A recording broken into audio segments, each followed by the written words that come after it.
வணக்கம். இன்னைக்கு நாம வேதாத்ரி மகரிஷியோட ஒரு ஆழமான தத்துவத்தை பத்தி தான் பார்க்க போறோம். நம்மளோட ஒவ்வொரு நாள் வேலையும் ஒவ்வொரு செயலும் மனுஷங்க ரொம்ப காலமா சந்திச்சுட்டு வர்ற ஒரு பெரிய பிரச்சனைக்கு எப்படி தீர்வா அமைய போகுதுன்னு தெரிஞ்சுக்கலாமா? வாங்க பார்க்கலாம். யோசிச்சு பார்த்திருக்கீங்களா?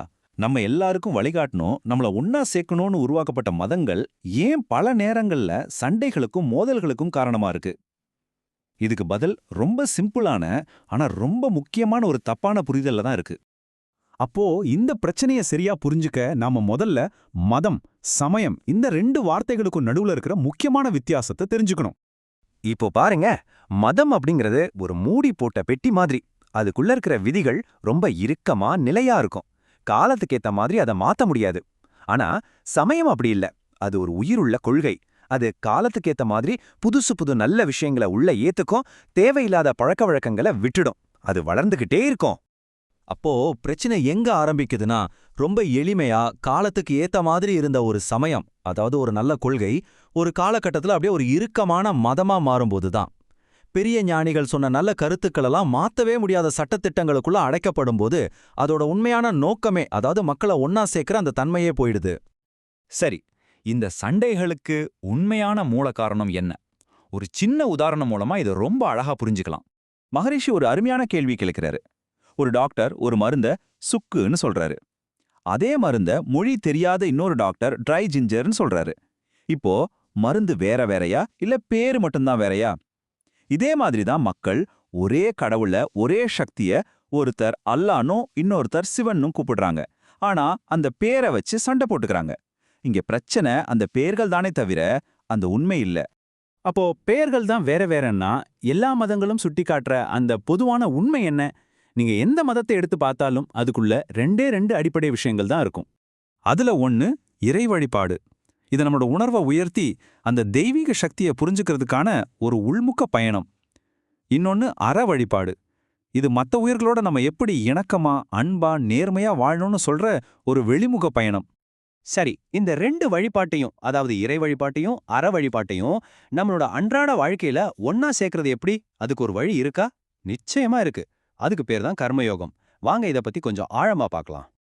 கர்மயோகம்னா என்ன? ரொம்ப சிம்பிளா சொல்லணும்னா அது செயலின் பாதை. அதாவது தெய்வீகத்தை நாம கோவில்ல மட்டுமோ இல்ல தியானம் பண்ணும்போது மட்டுமோ உணர வேண்டியதில்ல.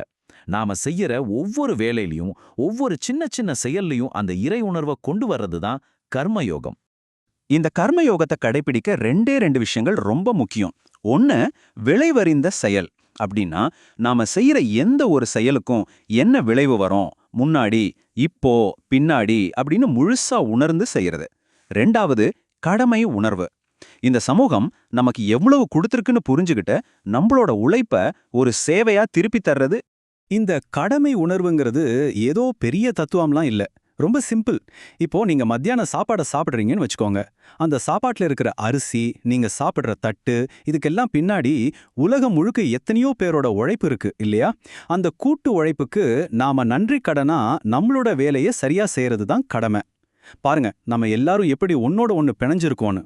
நம்ம கர்மயோகத்தை கடைபிடிக்க ஆரம்பிக்கும்போது பணப்பற்றாக்குறை, பொருள் பற்றாக்குறை மாதிரி பிரச்சனைகளை விட ஒரு ஆழமான பிரச்சனைக்கு தீர்வு கிடைக்குது.